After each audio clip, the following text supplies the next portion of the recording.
السلام علیکم ورحمۃ اللہ وبرکاتہ۔ عالم اسلام کے مسلمانوں کے لیے ایک زبردست خوشخبری۔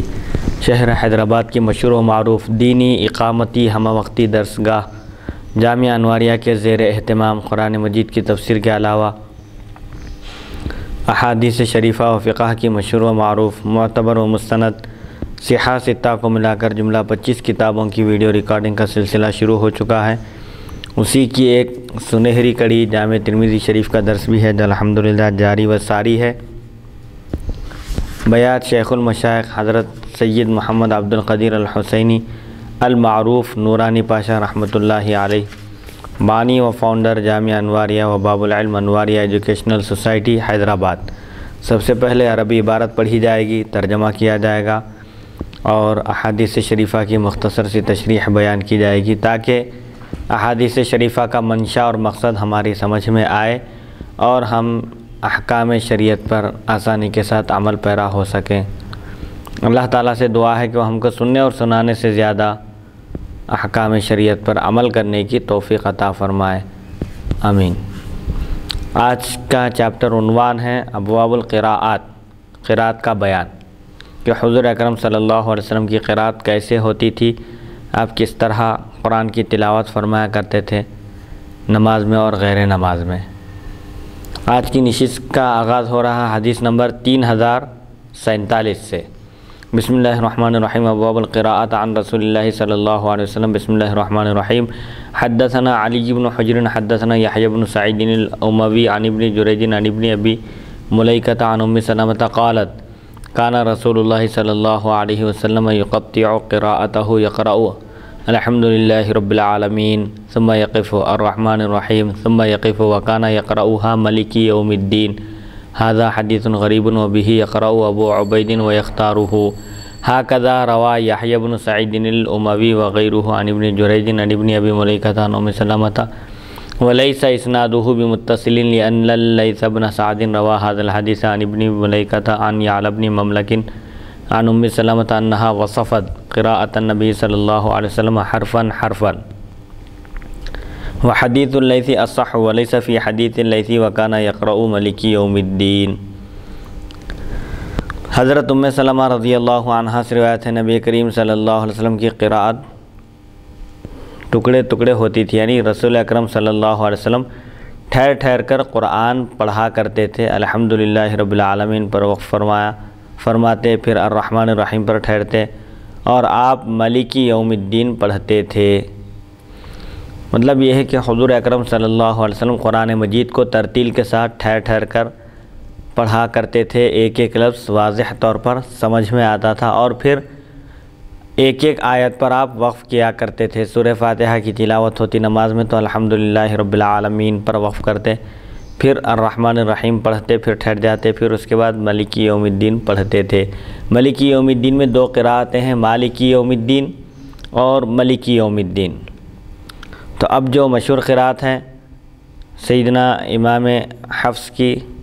وہ ہے مالک یوم الدین، اور یہاں پر تقریباً جگہ دنیا میں امام حفص کی روایت سے جو آئی ہے قرآن مجید کی آیتیں انہی کی تلاوت کی جاتی ہے۔ اور حضرت سیدنا عثمان غنی رضی اللہ عنہ کے عہد مبارک تک صحابہ کرام مختلف قراءتوں میں پڑھا کرتے تھے، مختلف جو قراءتیں تھیں اس کے ساتھ پڑھا کرتے تھے، لیکن جب بعد میں اختلاف ہونے لگا تو حضرت سیدنا عثمان غنی رضی اللہ عنہ نے ایک ہی قراءت پر سب کو جمع فرمایا اور فرمایا کہ اب اسی نہج پر اور اسی انداز میں قرآن کی تلاوت کی جائے۔ ابو عبیدہ نے بھی یہی پڑھا اور اسی کو اختیار کیا ہے، مالک یوم الدین کو۔ یحییٰ بن سعید اموی وغیرہ نے بواسطہ ابن جریج اور ابن ابی ملیکہ حضرت ام سلمہ رضی اللہ تعالیٰ عنہ سے روایت کیا۔ اس کی سند متصل نہیں، کیونکہ لیث بن سعد نے یہ حدیث ابن ابی ملیکہ اور یعلیٰ بن مملک کے واسطے سے حضرت ام سلمہ رضی اللہ عنہا سے بیان کی، جس میں ام المؤمنین نے فرمایا نبی کریم صلی اللہ علیہ وسلم کی قراءت ایک ایک حرف ہوتی تھی، ایک ایک حرف سمجھ میں آتا تھا، آپ ایک ایک آیت پر ٹھہرا کرتے تھے۔ لیث کی حدیث زیادہ صحیح ہے، لیث کی حدیث میں البتہ مالک یوم الدین کے الفاظ نہیں ہیں، یعنی مالک یوم الدین پڑھا کرتے تھے، یہ الفاظ لیث کی حدیث میں نہیں آئے ہیں۔ بہرحال قراتوں کا جو اختلاف ہے اس سے معنی میں کوئی فرق نہیں آتا، بس یہ صیغوں کا فرق ہوتا ہے اور زیادہ سے زیادہ حاضر اور غائب کے صیغوں کا، اور کہیں ماضی اور مضارع کا فرق ہوتا ہے بس۔ حدیث نمبر 3048 حدثنا ابو بکر محمد بن ابان حدثنا ایوب بن سوید الرملی عن یونس بن یزید عن الزہری عن انس ان النبی صلی اللہ علیہ وسلم و ابا بکر وعمر واراه قال وعثمان كانوا يقرؤون مالك يوم الدين هذا حديث غريب لا نعرفه من حديث الزهري عن انس بن مالك الا من حديث هذا الشيخ ایوب بن سوید الرملی وقد روى بعض اصحاب الزهري هذا الحديث عن الزهري ان النبي صلی اللہ علیہ وسلم وابا بکر وعمر كانوا يقرؤون مالك يوم الدين روى عبد الرزاق عن معمر عن الزهري عن سعيد بن المسيب ان النبي صلی اللہ علیہ وسلم وابا بکر وعمر كانوا يقرؤون مالك يوم الدين۔ حضرت انس بن مالک رضی اللہ عنہ فرماتے ہیں نبی کریم صلی اللہ علیہ وسلم، حضرت ابو بکر صدیق، حضرت عمر فاروق راوی کہتے ہیں میرا خیال ہے کہ حضرت انس رضی اللہ عنہ نے فرمایا اور حضرت عثمان غنی رضی اللہ عنہ بھی مالکی یوم الدین پڑھا کرتے تھے۔ مالک اور ملک معنی میں قریب قریب ہیں، جزا کے دن کا مالک، ملک کے معنی بادشاہ کے ہے، اور یہ حدیث غریب ہے بواسطہ زہری۔ انس بن مالک کی یہ روایت ہم صرف اس شیخ ایوب بن سوید رملی کی روایت سے پہچانتے ہیں۔ زہری کے بعد شاگردوں نے زہری سے یہ حدیث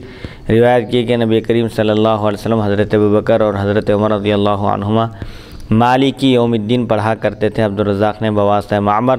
اور زہری حضرت سعید بن مسیب رضی اللہ عنہ سے روایت کیا کہ نبی کریم صلی اللہ علیہ وسلم حضرت ابوبکر صدیق اور فاروق اعظم رضی اللہ عنہما مالکی یوم الدین پڑھا کرتے تھے، جو آج عام طور پر جو قرات رائج ہے سورہ فاتحہ میں مالکی یوم الدین کی، یہی نبی کریم صلی اللہ علیہ وسلم کا معمول تھا، اور خلفائے راشدین کا بھی یہی معمول تھا کہ وہ مالکی یوم الدین پڑھا کرتے تھے، ان کی قرات یہی ہے۔ اس کے علاوہ دوسری جو قراتیں ہیں وہ بھی غلط نہیں ہیں، لیکن اختلاف کی وجہ سے دوسری قراتوں سے منع کر دیا گیا ہے، روک دیا گیا۔ حدیث نمبر 3049 حدثنا ابو بکر بن حدثنا ابن المبارک عن یونس بن یزید عن ابی علی بن یزید عن الزہری عن انس بن مالک ان النبی صلی اللہ علیہ وسلم قرأ ان النفس بالنفس والعین بالعین قال سوید بن نصر اخبرنا ابن المبارک عن یونس بن یزید عن یونس بن یزید بهذا الاسناد نحوه حدثنا سوید بن نصر اخبرنا ابن المبارک عن یونس بن یزید بهذا الاسناد نحوه وابو علی بن یزید هذا وابو علی بن یزید هو اخو یونس بن یزید وهذا حدیث حسن غریب قال محمد تفرد ابن المبارک بهذا الحديث عن يونس بن يزيد وهكذا قرأ ابو عبید والعین بالعین اتباعا لهذا الحديث۔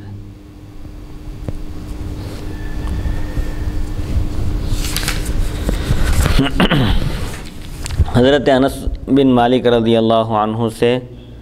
روایت ہے کہ نبی کریم صلی اللہ علیہ وسلم نے پڑھا ان النفس بالنفس والعین بالعین، یعنی قرآن سورہ مائدہ کی آیت ہے جس میں اللہ تعالیٰ فرماتا ہے وَكَتَبْنَا عَلَيْهِمْ،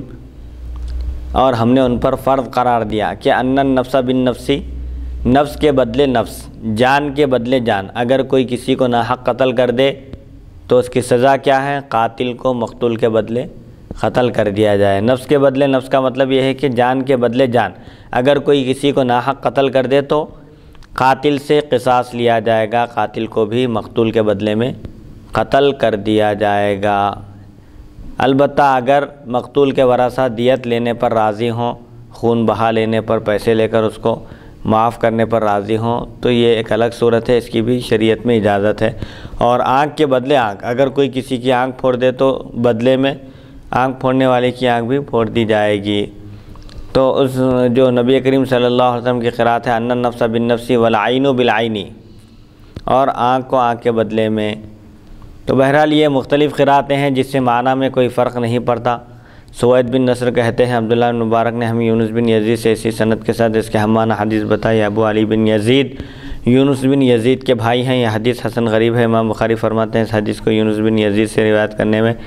ابن مبارک منفرد ہیں۔ ابو عبیدہ نے بھی اس حدیث کی اتباع میں والعین بالعین پڑھا ہے۔ حدیث نمبر 3050 حدثنا ابو بکر بن حدثنا رشدین بن سعد عن عبد الرحمن بن زیاد بن عن عمر عن عتبہ بن حمید عن عبادہ بن نسي عن عبد الرحمن بن غنم عن معاذ بن جبل أن النبي صلى الله عليه وسلم قرأ هل تستطيع ربك. هذا حديث غريب لا نعرفه إلا من حديث رشدين بن سعد وليس إسناده بالقوي، ورشدين بن سعد وليس وعبد الرحمن بن زیاد بن انعم الافریقی یضعفان فی الحدیث. حضرت معاذ بن جبل رضی اللہ عنہ سے روایت ہے نبی کریم صلی اللہ علیہ وسلم نے هل یستطیع ربک پڑھا. یہ حدیث غریب ہے، ہم اسے صرف رشدین کی روایت سے پہچانتے ہیں اور اس کی سند قوی نہیں. رشدین بن سعد اور عبد الرحمن بن زیاد بن انعم افریقی دونوں حدیث میں ضعیف قرار دیے جاتے ہیں. تو سورہ مائدہ میں حضرت عیسیٰ علیہ السلام کی قوم کا ذکر ہے کہ انہوں نے حضرت عیسیٰ علیہ السلام سے کہا تھا کہ هل یستطیع ربک ان ینزل علینا مائدۃ من السماء، کیا آپ کا رب ہم پر آسمان سے ایک دسترخوان اتار سکتا ہے، نازل کر سکتا ہے. هل یستطیع ربک تھا، حضور اکرم صلی اللہ علیہ وسلم کی قرات میں هل تستطیع بھی آیا ہے. بہرحال یہ جو قرات کا اختلاف ہے، کہیں غائب کا صیغہ ہے تو اس کو حاضر کے صیغے کے ساتھ بھی پڑھا گیا ہے، جیسے وَمَا اللَّهُ بِغَافِلٍ عَمَّا يَعْمَلُونَ، اور ایک قرات میں ہے وَمَا اللَّهُ بِغَافِلٍ عَمَّا تَعْمَلُونَ. اس سے معنی میں کوئی فرق نہیں پڑتا صیغے بدلنے سے. یہ جو اختلاف ہے قرات کا معنی اور مفہوم کا نہیں ہے، حسب سہولت اس کی اجازت دی گئی تھی، جیسا کہ آگے بھی آئے گا کہ قرآن مجید 7 قراتوں پر نازل کیا گیا ہے ہر ایک کی سہولت کی خاطر. حدیث نمبر 3051. حدثنا حسین بن محمد البصری حدثنا عبداللہ بن حفص حدثنا ثابت البنانی عن شہر بن حوشب عن ام سلمۃ ان النبی صلی اللہ علیہ وسلم کان یقرؤها انه عمل غیر صالح. هذا حدیث قد رواه غیر واحد عن ثابت البنانی نحو هذا وهو حدیث ثابت البنانی وقد روی هذا الحديث ايضا عن شهر بن حوشب عن اسماء بنت يزيد وسمعت عبد بن حميد يقول اسماء بنت يزيد هي ام سلمة الانصارية كلا الحديثين عندي واحد وقد روى شهر بن حوشب غير حديث عن ام سلمة الانصارية وهي اسماء بنت يزيد وقد روي عن عائشة عن النبي صلى الله عليه وسلم نحو هذا. حضرت ام سلمہ رضی اللہ تعالی عنہ سے روایت ہے نبی کریم صلی اللہ علیہ وسلم انہو عمل غیر صالح پڑھا کرتے تھے. اس حدیث کو کئی لوگوں نے ثابت بنانی سے اسی طرح روایت کیا ہے. ثابت بنانی کی حدیث ہے بواس سے شہر بن حوشب. یہ حدیث اسماء بنت یزید سے بھی مروی ہے. میں نے عبد بن حمید سے سنا کہ اسماء بنت یزید سے ام سلمہ انصاریہ مراد ہیں. میرے نزدیک دونوں روایتیں ایک ہی ہیں. شہر بن حوشب نے حضرت ام سلمہ انصاریہ رضی اللہ عنہا سے اس کے علاوہ بھی احادیث روایت کی ہیں. یہی اسماء بنت یزید ہے جو حضرت عائشہ صدیقہ رضی اللہ عنہا سے بھی اس کے ہم معنی حدیث روایت کرتی ہیں. یہ بہرحال نوح علیہ السلام کے بیٹے کے بارے میں جو قرآن مجید میں ہے کہ انہو عمل غیر صالح، کہ نوح علیہ السلام کے بیٹے کے بارے میں کہا گیا کہ وہ غیر صالح عمل ہے، تو اس کو عمل کے بجائے عمل غیر صالح، غیر صالح کا عمل بھی پڑھا گیا ہے. بہرحال دونوں قراتوں میں معنی اور مفہوم نہیں بدلتے. جیسا کہ نوح علیہ السلام کے بیٹے کو بھی کفار کے ساتھ غرق کر دیا گیا جب طوفان آیا. طوفان نوح علیہ السلام کے زمانے میں جو طوفان آیا نافرمان قوم کو ہلاک کرنے کے لیے، اس میں ان کا بیٹا بھی ہلاک ہو گیا. تو نوح علیہ السلام نے اللہ تعالیٰ سے دعا کی اور عرض کیا کہ تو نے میرے اہل و عیال کو بچانے کا وعدہ کیا تھا. تو اللہ تعالیٰ نے فرمایا کہ انہو لیس من اہلک، یعنی وہ تمہارا بیٹا اہلیت والا نہیں تھا، صلاحیت والا نہیں تھا اور کفار کے ساتھ ہو گیا تھا، اس لیے اس کو ہلاک کر دیا گیا. حدیث نمبر 3052. حدثنا ابو بکر بن نافع البصری حدثنا امیۃ بن خالد حدثنا ابو الجاریۃ العبدی عن شعبۃ عن ابی اسحاق عن سعید بن جبیر عن ابن عباس عن ابی بن کعب عن النبی صلی اللہ علیہ وسلم انہ قرأ قد بلغت من لدنی عذرا مثقلۃ. هذا حدیث غریب لا نعرفه الا من هذا الوجه وامیۃ بن خالد ثقۃ وابو الجاریۃ العبدی شیخ مجہول ولا نعرف اسمہ. حضرت ابی بن کعب رضی اللہ عنہ سے مروی ہے نبی کریم صلی اللہ علیہ وسلم قد بلغت من لدنی عذرا، دال لام پر تشدید کے ساتھ آپ نے پڑھا ہے، یہ حدیث غریب ہے، ہم سے صرف اسی سند سے جانتے ہیں۔ امیہ بن خالد ثقہ ہیں، ابو جاری عبدی شیخ مجہول ہیں، اور ہم ان کا نام نہیں جانتے اور ہم کو ان کا نام معلوم نہیں ہے۔ سورہ کہف میں جو قد بلغت من لدنی عذرا آیا ہے، موسیٰ علیہ السلام حضرت خضر علیہ السلام سے کہتے ہیں کہ 3 مرتبہ سوال کرنے پر آپ کہتے ہیں کہ تیسری مرتبہ بھی اگر میں پوچھوں تو یقیناً عذر ثابت ہو جائے گا کہ میں آپ کے ساتھ نہیں رہ سکتا اور آپ کے کاموں پر میں اعتراض کیے بغیر نہیں رہ سکتا۔ اس وقت آپ کو مکمل عذر مل جائے گا، بہانہ مل جائے گا مجھ کو جدا کرنے کا۔ تو قد بلغت من لدنی عذرا، یہ مشہور قرأت ہے، رائج قرأت یہی ہے جس پر آج پوری امت عمل کرتی ہے، اسی قرأت پر چلتی ہے۔ ایک قرأت قد بلغت من لدنی عذرا بھی ہے، لام کے تشدید کے ساتھ، بہرحال معنی میں اور مفہوم میں کوئی تبدیلی نہیں آتی۔ حدیث نمبر 3053، حدثنا یحییٰ بن موسیٰ حدثنا معل بن منصور عن محمد بن دینار عن سعد بن اوس عن مصدع ابی یحییٰ عن ابن عباس عن ابی بن کعب ان النبی صلی اللہ علیہ وسلم قرأ فی عین حمیۃ، ھذا حدیث غریب لا نعرفہ الا من هذا الوجه والصحيح ما روي عن ابن عباس قراءته ويروى أن ابن عباس وعمر بن العاص اختلفا في قراءة هذه الآية وارتفعا إلى كعب الأحبار في ذلك، فلو كانت عنده رواية عن النبي صلى الله عليه وسلم لاستغنى بروايته ولم يحتج إلى كعب۔ حضرت ابی بن کعب رضی اللہ تعالیٰ عنہ سے مروی ہے، نبی کریم صلی اللہ علیہ وسلم نے فی عین حمیۃ پڑھا، یہ حدیث غریب ہے، ہم اسے صرف اسی سند سے جانتے ہیں۔ حضرت ابن عباس رضی اللہ عنہما سے مروی قرأت صحیح ہے۔ روایت کیا گیا ہے کہ حضرت ابن عباس اور عمرو بن عاص رضی اللہ عنہما کا اس آیت کی قرأت میں اختلاف ہوا تو دونوں حضرت کعب احبار کے پاس فیصلے کے لیے تشریف لے گئے۔ اگر حضرت ابن عباس رضی اللہ عنہما کے پاس کوئی روایت ہوتی تو وہ اس روایت کے ذریعے بے نیاز ہو جاتے تھے اور کعب احبار کے پاس جانے کے محتاج نہ ہوتے۔ تو اس سے معلوم ہوتا ہے کہ صحابہ اکرام بھی اگر کسی مسئلے میں اختلاف ہوتا، کسی آیت کی قرأت میں اختلاف ہوتا تو بڑے بڑے صحابہ سے رجوع کرتے تھے اور اسی وقت اس کی تصحیح فرما لیتے تھے۔ بہرحال یہ فی عین حمیۃ دونوں قرأتیں ہیں، اضافت کے ساتھ بھی، موصوف صفت کے ساتھ بھی۔ مشہور جو قرأت ہے فی عین حمیۃ ہے اور اسی پر امت کا عمل بھی ہے اور اسی قرأت پر آج لوگ چل رہے ہیں۔ دوسری قرأت بھی غلط نہیں ہے، معنی اور مفہوم کے اعتبار سے کوئی فرق نہیں آتا۔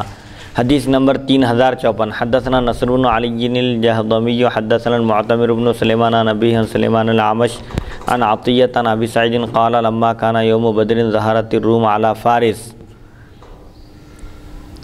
فأعجب ذلك المؤمنين فنزلت الف لام میم غلبت الروم الى قوله يفرح المؤمنون قال ففرح المؤمنون بظهور الروم على فارس، هذا حديث حسن غريب من هذا الوجه ويقرأ غلبت وغلبت،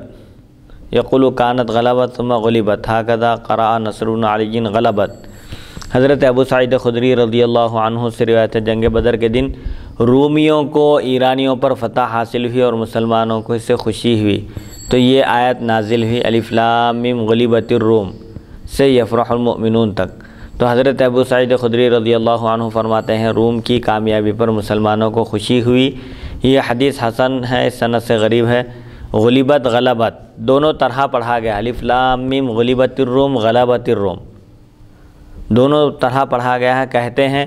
رومیوں کو پہلے شکست ہوئی تو غلبت الروم ہے، روم مغلوب ہو گئے اہل روم، اور پھر غالب آئے، پھر بعد میں ان کو فتح و نصرت ملی تو غلبت الروم، اس لحاظ سے وہ قرأت صحیح ہے۔ جب شکست ہو گئی تھی غلبت الروم اور جب فتح و کامیابی ملی، نصرت ملی تو اس وقت ہے غلبت الروم کہ روم غالب آ گیا، روم کو فتح و نصرت حاصل ہوئی۔ نصر بن علی نے غلبت پڑھا ہے کہ فتح کے ساتھ، یعنی معروف پڑھا ہے فعل کو کہ غلبت الروم، روم والے غالب آ گئے، فتح و نصرت حاصل کیے، کامیابی حاصل کیے۔ حدیث نمبر 3055 حدثنا محمد بن حمید الرازی حدثنا نعیم بن میسرۃ النحوی عن فضیل بن مرزوق عن عطیۃ العوفی عن ابن عمر انه قرأ على النبي صلی اللہ علیہ وسلم خلقكم من ضعف فقال من ضعف حدثنا عبد بن حمید حدثنا یزید بن ہارون عن فضیل بن مرزوق نحوه هذا حدیث حسن غریب لا نعرفه الا من حدیث فضیل بن مرزوق۔ حضرت ابن عمر رضی اللہ عنہما سے مروی ہے، انہوں نے نبی کریم صلی اللہ علیہ وسلم کے سامنے خلقکم من ضعف، اس نے تم کو کمزوری سے پیدا کیا، ضعف سے، ضاد کے فتحے کے ساتھ پڑھا۔ ضعف اور ضعف دونوں کے معنی اور دونوں کا مفہوم ایک ہی ہے۔ یہ عربی زبان کی وسعت اور اس کے اندر گنجائش ہے کہ ایک ہی لفظ ہوتا ہے، اس کو پیش کے ساتھ بھی پڑھا جا سکتا ہے، زبر کے ساتھ بھی پڑھا جا سکتا ہے، کبھی تو اس کو تینوں بھی اعراب آ سکتے ہیں، زیر زبر پیش۔ جیسے ایک لفظ ہے ودّا یودّو، چاہنا، محبت کرنا، اس کا مصدر آتا ہے ودن، واو کے ضمے کے ساتھ اور واو کے فتحے کے ساتھ بھی آتا ہے ودن، اور واو کے کسرے کے ساتھ بھی آتا ہے ودن، لیکن معنی اور مفہوم میں کوئی فرق نہیں ہے، تینوں کے معنی بھی محبت کرنا، چاہنے کے ہیں، ودن، ودن، ودن۔ تو ایسے ہی قرآن مجید میں بھی بعض الفاظ کی قرات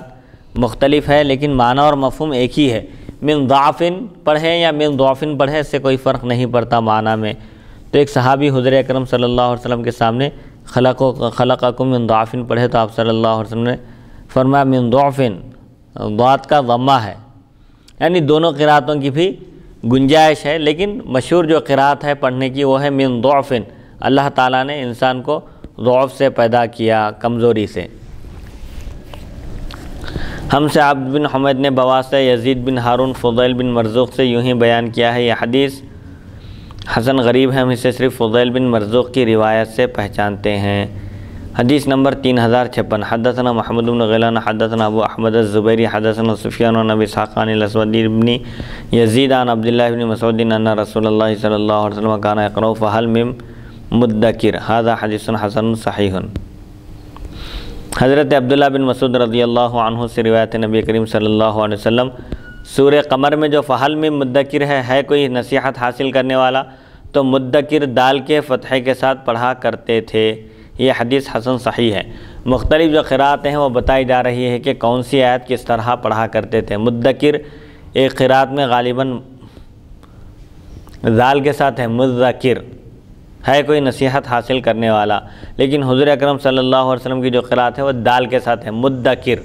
نصیحت حاصل کرنے والا۔ حدیث نمبر 3057 حدثنا بشر بن ہلال الصواف البصری حدثنا جعفر بن سلیمان الضبعی عن ہارون العوری عن بدیل عن عبداللہ بن شقیق عن عائشہ ان النبی صلی اللہ علیہ وسلم کان یقرأ فروح وریحان وجنت نعیم، ھذا حدیث حسن غریب لا نعرف الا من حدیث ہارون العور۔